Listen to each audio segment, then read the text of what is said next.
السلام علیکم ورحمۃ اللہ وبرکاتہ۔ نحمدہ ونصلی ونسلم علی رسولہ الکریم وعلی آلہ واصحابہ اجمعین۔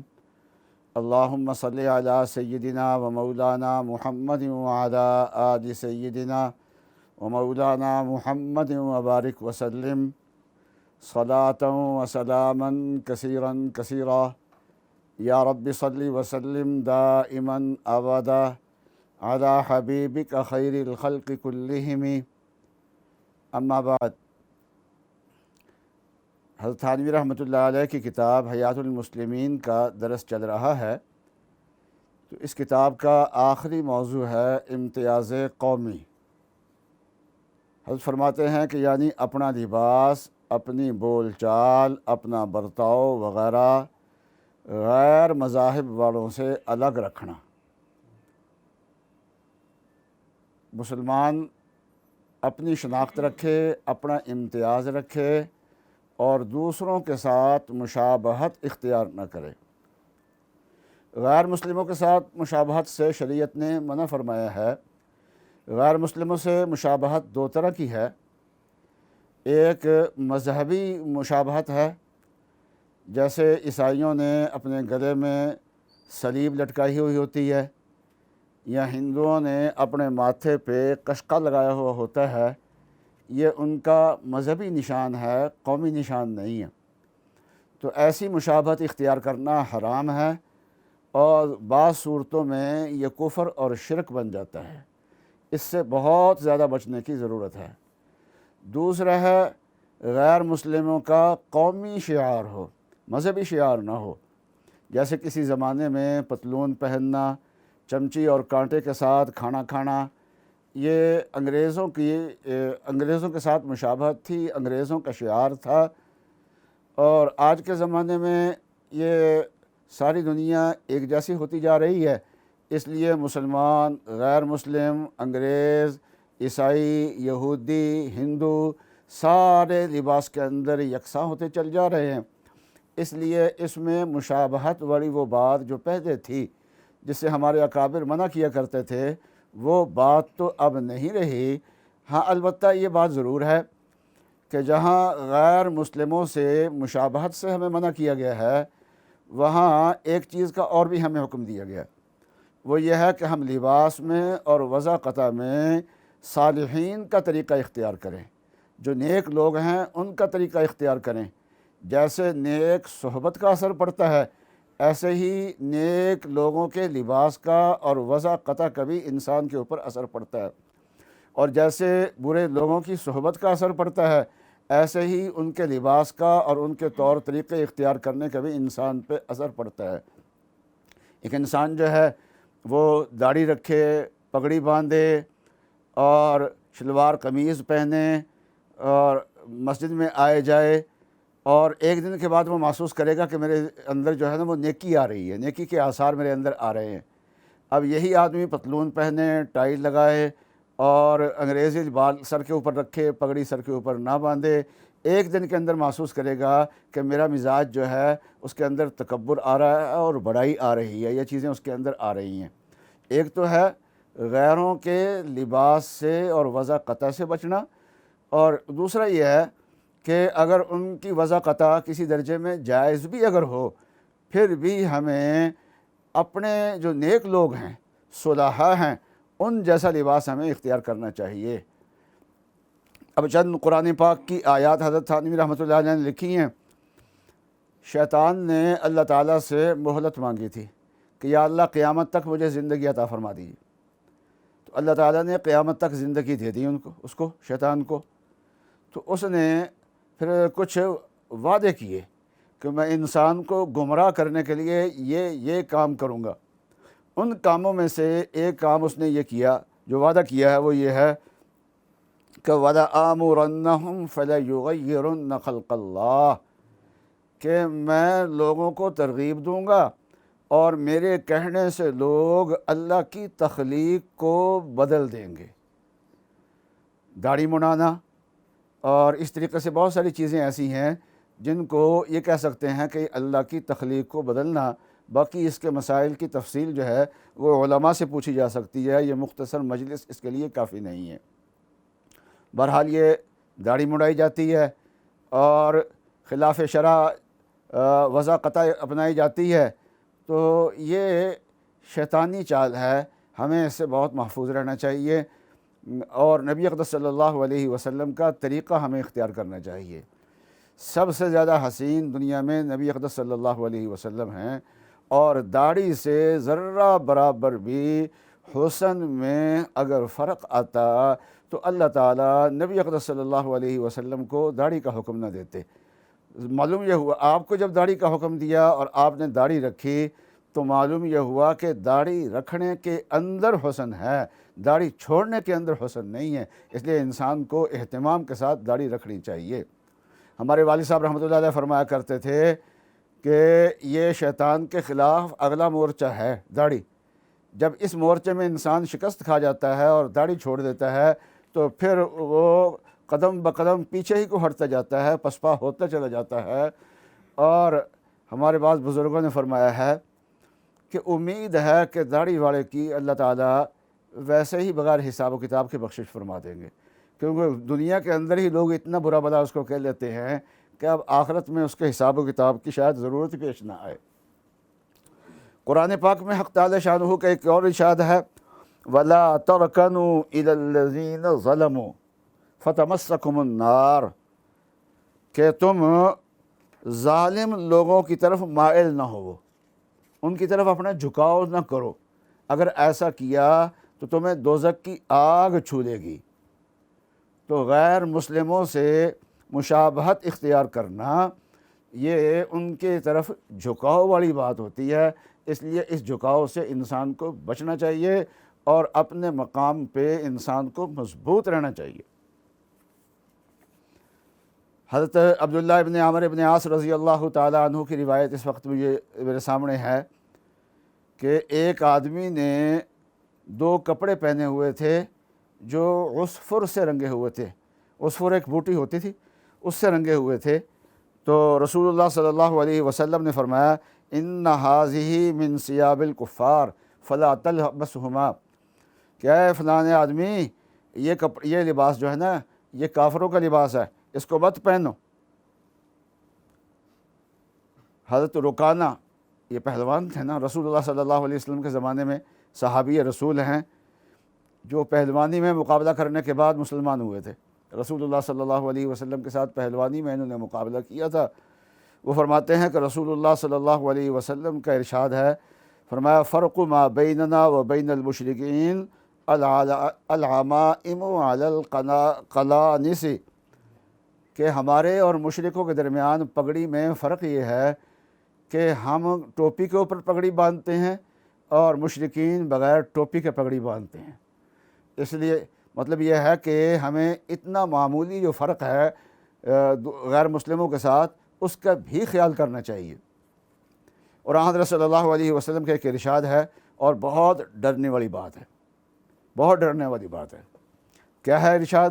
فرمایا من تشبہ بقوم فہو منہم، جو آدمی کسی قوم سے مشابہت اختیار کرے گا وہ آدمی انہی میں سے ہوگا۔ آگے حدیث ہے، اس حدیث کو سمجھنے کے لیے ذرا مسئلہ سمجھ لیتے ہیں کہ عورتوں کے لیے ریشم پہننا جائز ہے اور مردوں کے لیے ریشم کا لباس پہننا جائز نہیں ہے، الا یہ کہ کوئی بیماری ایسی ہو کہ اس میں ریشم کا لباس پہننا ضروری ہو جائے، ریشم پہننا جائز نہیں ہے مرد کے لیے۔ ہاں البتہ یہ ہے کہ بقیہ لباس تو کسی اور چیز کا ہو اور 4 انگل کے برابر اس میں پٹی لگی ہوئی ہو ریشم کی، تو مرد کے لیے یہ جائز ہے، اتنا ریشم پہننا مرد کے لیے جائز ہو جاتا ہے۔ تو رسول اللہ صلی اللہ علیہ وسلم نے ایک خاص قسم کے ریشم سے منع فرمایا ہے کہ کپڑے کے نچلے حصے میں اور کندھوں کے اوپر ریشم لگا ہوا ہو، کندھوں کے اوپر اور نیچے پٹی لگی ہوئی ہو۔ اس سے کیوں منع فرمایا؟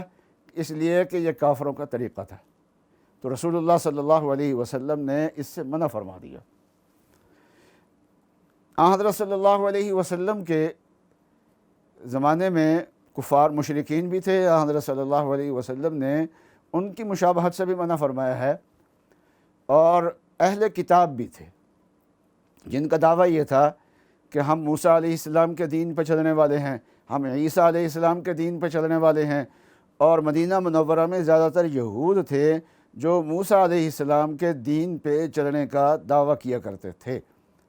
شروع میں اللہ تعالیٰ کا حکم یہ تھا کہ ان کے ساتھ موافقت کی جائے، چنانچہ مدینہ طیبہ جب رسول اللہ صلی اللہ علیہ وسلم پہنچے ہیں تو آپ کا قبلہ بیت اللہ شریف کی بجائے بیت المقدس آپ کا قبلہ تھا، اور اہل یہود جو تھے وہ جب سر پہ کنگھی کرتے تھے تو درمیان میں مانگ نہیں نکالتے تھے بلکہ بالوں کو سیدھا ہی کنگھی کر لیتے تھے۔ تو حضرت صلی اللہ علیہ وسلم شروع میں سیدھی کنگھی کیا کرتے تھے، ان کے ساتھ موافقت فرما لیتے تھے، لیکن بعد میں پھر اللہ کا حکم یہ ہے کہ یہود کی مخالفت کرو۔ بہت ساری باتوں میں حضرت صلی اللہ علیہ وسلم نے فرمایا یہود کی مخالفت کرو۔ یہود جوتا پہن کے نماز نہیں پڑھتے، تم جوتا پہن کے نماز پڑھو، یعنی اگر جوتا پاک صاف ہو کسی کا اور اس میں سجدہ ہو سکتا ہو، ایسا جوتا ہو، تو گھر میں کبھی جوتے پہ نماز پڑھ لے تو ایسا کرنا جائز ہے۔ تو رسول اللہ صلی اللہ علیہ وسلم نے عبادات میں، عادات میں یہود کی مخالفت کا حکم دیا ہے، حالانکہ وہ بھی آسمانی دین کا دعویٰ کرتے ہیں، لیکن جب نیا نبی آ جائے تو دین نیا آتا ہے، دین نیا آتا ہے تو اس کی شناخت بھی نہیں ہوتی ہے۔ تو رسول اللہ صلی اللہ علیہ وسلم نے موسیٰ علیہ السلام کو سچا نبی کہا ہے، اور قرآن پاک نے ان کی بڑی شانیں بیان کی ہیں، نبی اکرم صلی اللہ علیہ وسلم نے بڑی شانیں بیان کی ہیں۔ ایک یہودی کی اور مسلمان کی لڑائی ہو گئی اور رسول اللہ صلی اللہ علیہ وسلم کے پاس آئے تو حضرت صلی اللہ علیہ وسلم نے فرمایا کہ میری موسیٰ علیہ السلام پہ فضیلت بیان نہ کرو، حالانکہ حضرت صلی اللہ علیہ وسلم موسیٰ علیہ السلام سے افضل ہیں، لیکن منع کیوں فرمایا کہ ہم اپنی طرف سے جب فضیلت بیان کریں گے تو اس میں موسیٰ علیہ السلام کی تنقیص ہو سکتی ہے، تاکہ موسیٰ علیہ السلام کی تنقیص نہ ہو۔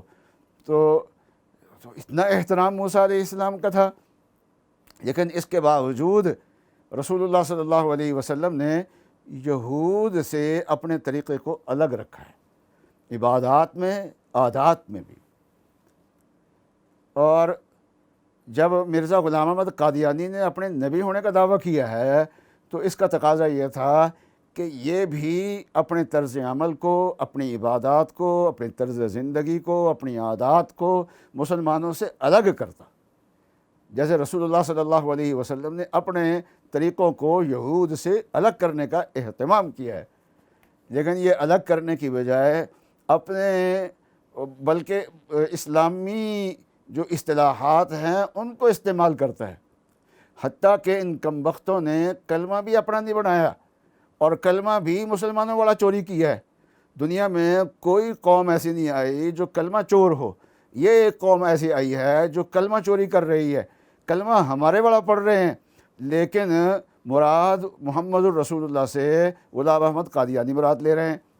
اس لیے ہماری سپریم کورٹ کا فیصلہ یہ ہے کہ باقی جو اصطلاحات اگر غیر مسلم استعمال کریں، قادیانی مسلمانوں کی اصطلاحات استعمال کریں تو ان پہ دوسری دفعات لگیں گی، لیکن اگر کلمہ وہ پڑھتے ہیں تو 295 ان کے اوپر لگے گی۔ یہ توہین رسالت ہے ان کا کلمہ پڑھنا جو ہے، اس لیے کہ وہ کلمہ جو پڑھتے ہیں وہ محمد الرسول اللہ سے مرزا غلام احمد قادیانی مراد لیتے ہیں، اور اس سے زیادہ نبی اقدس صلی اللہ علیہ وسلم کی اہانت کوئی اور نہیں ہو سکتی۔ جہاں ہماری شریعت نے غیر مسلموں کے ساتھ مشابہت سے ہمیں منع فرمایا ہے، وہاں ایک چیز اور سے بھی منع فرمایا ہے، وہ یہ ہے کہ عورتوں کا لباس اور عورتوں کا مزاج اللہ تعالیٰ نے الگ رکھا ہے، مردوں کا الگ رکھا ہے، اس لیے مرد عورتوں کی مشابہت اختیار کریں یا عورتیں مردوں کی مشابہت اختیار کریں، اس سے رسول اللہ صلی اللہ علیہ وسلم نے ہمیں منع فرمایا ہے۔ حضرت ابن عباس رضی اللہ تعالیٰ عنہما کی روایت ہے اور صحیح بخاری کی روایت ہے کہ لعن رسول اللہ صلی اللہ علیہ وسلم المتشبہین من الرجال بالنساء والمتشبہات من النساء بالرجال، کہ مردوں میں سے جو عورتوں کی مشابہت اختیار کرتے ہیں تو اللہ تعالیٰ کی ان پہ لعنت ہوتی ہے۔ لعنت کا مطلب یہ ہے کہ اللہ کی رحمت سے دور ہوتے ہیں۔ جو زنانہ پن اختیار کرتے ہیں تو اس وقت وہ اللہ کی رحمت سے دور ہوتے ہیں۔ اور وہ فرمایا کہ ان عورتوں پر بھی اللہ کی لعنت ہے جو مردوں کی مشابہت کو اختیار کرتے ہیں۔ انہی چند احادیث پہ اکتفا کرتے ہیں، حتیٰ کہ رسول اللہ صلی اللہ علیہ وسلم نے جاہل لوگوں کی مشابہت اختیار کرنے سے بھی منع فرمایا۔ حضرت صلی اللہ علیہ وسلم نے فرمایا کہ یہ دیہاتی لوگ جو ہے نا، ان پڑھ لوگ ہیں، تو یہ مغرب کی نماز کو عشاء کی نماز کہتے ہیں، اور عشاء کی نماز کو عتمہ کی نماز کہتے ہیں، یعنی اندھیرے کی نماز، اندھیرے والی نماز، عشاء کی نماز نہیں کہتے۔ تو ان کے یہ دو الفاظ کہیں غالب نہ آ جائیں، اس لیے تم ان کا طریقہ اختیار نہ کرو۔ تو اس سے معلوم ہوا کہ تعلیم یافتہ لوگوں کو ناخواندہ لوگوں کی مشابہت اختیار نہیں کرنی چاہیے، بلکہ ناخواندہ لوگوں کو اپنے طریقے پہ لانے کی کوشش کرنی چاہیے۔ رسول اللہ صلی اللہ علیہ وسلم نے ایک آدمی کے پاس ایک کمان دیکھی جو تیر چلانے کے لیے ہوتی ہے، وہ فارسی کی تھی، عرب کی اور طریقے کی ہوتی ہے اور فارس کی اور طریقے کی ہوتی ہے۔ تو رسول اللہ صلی اللہ علیہ وسلم نے فرمایا کہ اس کو چھوڑ دو، جو عربی کمان ہے اس کو اختیار کرو۔ مطلب یہ ہے کہ ہتھیار بھی اگر مسلمانوں کے اپنے ہوں تو پھر اسی کو ان کو اختیار کرنا چاہیے، اور غیر مسلموں کی مشابہت سے ان لوگوں کو بچنا چاہیے، اور ہمیشہ رسول اللہ صلی اللہ علیہ وسلم کی سنت کو اختیار کیا جائے اور صحابہ کے طریقے کو اختیار کیا جائے۔ حضرت صلی اللہ علیہ وسلم کا ارشاد ہے، فرمایا کہ پچھلی امتیں جو ہیں وہ 72 فرقے بن گئی تھیں، اور میری امت جو ہے وہ 73 حصوں پہ تقسیم ہو جائے گی۔ ذرا غور سے سنیے۔ تو مگر سارے کے سارے دوزخی ہوں گے، ان میں سے ایک جماعت ایسی ہوگی 73 میں سے جو جنت میں جانے والی ہوگی۔ تو لوگوں نے عرض کیا یا رسول اللہ وہ کون سی جماعت ہے؟ تو اب ذرا غور سے سنیے، جہاں امت میں تفریق تو ہے، فرقے تو ہیں امت میں، لیکن اس فرقے کے ماحول میں ہمیں کیا اختیار کرنا چاہیے، ہمیں کون سا راستہ اختیار کرنا چاہیے؟ اس موقع پہ رسول اللہ صلی اللہ علیہ وسلم کی تعلیم کیا ہے، قرآن کی تعلیم ہمارے لیے کیا ہے؟ تو فرمایا کہ لوگوں نے پوچھا یا رسول اللہ وہ ایک گروہ جو ہے وہ جو جنتی ہوگا وہ کون سا ہے؟ فرمایا ما ہی یا رسول اللہ، فرمایا ما انا علیہ و اصحابی، جس طریقے پہ میں ہوں اور میرے صحابہ ہیں، جو لوگ اس طریقے پہ چلیں گے وہ جنتی ہوں گے۔ تو رسول اللہ صلی اللہ علیہ وسلم کی سنت اور صحابہ اکرام کا طریقہ وہ جو ہے یہ تو نجات کا ذریعہ ہے۔ تو رسول اللہ صلی اللہ علیہ وسلم نے کتاب کا حوالہ نہیں دیا، یہ نہیں فرمایا کتابی بن جاؤ، کسی علم کا حوالہ نہیں دیا، کسی کتاب کا حوالہ نہیں دیا۔ رسول اللہ صلی اللہ علیہ وسلم نے شخصیات کا حوالہ دیا ہے۔ فرمایا کہ وہ میں، حضرت وسلم خود بھی تو ایک شخصیت ہے نا، اور کیا فرمایا وہ اصحابی، اور میرے صحابہ۔ تو معلوم کیا ہوا کہ جہاں امت کے مختلف فرقے بن جائیں وہاں کوئی کتاب معیار نہیں ہوتی، وہاں معیار کیا ہوتا ہے؟ وہ رسول اللہ صلی اللہ علیہ وسلم کی ذات عالی اور صحابہ اکرام کی جو ذاتیں ہیں وہ ہیں۔ ہم لوگ بڑوں کو کہہ دیتے ہیں جی بابے بزرگ، ہم بابوں کے طریقے پہ نہیں چلتے، نہ، بابوں کے طریقے پہ ہی نجات ہے۔ ہم ہر روز سورہ فاتحہ پڑھتے ہیں، اہدنا الصراط المستقیم، اللہ تعالیٰ سے مانگتے ہیں یا اللہ ہمیں سیدھے راستے کی ہدایت عطا فرما۔ سیدھا راستہ ہے کیا ہے؟ فرمایا صراط الذین انعمت علیہم، اے اللہ جن بندوں پہ آپ نے انعام فرمایا ہے نا، ان بندوں کا جو راستہ ہے وہ ہے سیدھا راستہ۔ تو یہ جو بزرگان دین اور جو ہمارے پہلے گزرے ہیں اور جو صحابہ کے طریقے پہ چلے ہیں، پھر صحابہ اکرام ہیں، پھر رسول اللہ صلی اللہ علیہ وسلم ہیں، یہ تسلسل سے سلسلہ چلتا ہوا آ رہا ہے۔ صحابہ کو جماعت کہہ دیتے ہیں، اور صحابہ کے طریقے پہ چلنے والے سب کو جماعت کہہ دیتے ہیں، اور رسول اللہ صلی اللہ علیہ وسلم کے طریقے کو سنت کہہ دیتے ہیں۔ اس لیے نجات پانے والا طبقہ کون ہے؟ جو سنت اور جماعت والا ہوگا۔ اس لیے کہہ دیتے ہیں اہل السنہ والجماعہ، اہل السنہ والجماعہ، جو سنت اور جماعت کے طریقے پہ ہیں۔ تو اللہ کے انعام یافتہ جو بندے ہیں، تو اللہ تعالیٰ نے بھی بندوں کا حوالہ دیا ہے اور رسول اللہ صلی اللہ علیہ وسلم نے بھی بندوں کا حوالہ دیا ہے۔ آج کے سبق میں صرف اس مسئلے کی طرف متوجہ کرنا مقصود ہے، مسئلے کی ساری جزئیات کا اس وقت بیان کرنا مقصود نہیں ہے کہ تشبہ کی کون سی صورتیں جائز ہیں، کون سی ناجائز ہیں، یہ علماء کرام سے پوچھا جا سکتا ہے۔ بس اتنا متوجہ کرنا مقصود ہے کہ اسلام کی اور مسلمانوں کی اپنی ایک شناخت ہے، مسلمانوں کو اپنی شناخت پہ قائم رہنا چاہیے اور غیر مسلموں کی شناخت سے اپنے آپ کو بچانا چاہیے۔ وآخر دعوانا ان الحمد للہ رب العالمین۔ یہ تھانوی رحمۃ اللہ علیہ کی کتاب ہے حیات المسلمین، اس کے 25 ابواب ہیں، الحمدللہ 25 کے 25 ابواب ختم ہوئے ہیں، اور کئی بہت ساری آیات اس کے اندر آ گئی ہیں اور بہت ساری احادیث اس کے اندر آ گئی ہیں۔ تو اس کتاب کو اپنے گھر میں تعلیم کا ماحول بنایا جائے، گھر میں پڑھا جائے۔ انشاءاللہ اس کتاب کی برکت سے گھر میں دین بہت جلدی آ جاتا ہے۔ اللہ تعالیٰ اس کو قبول فرمائے۔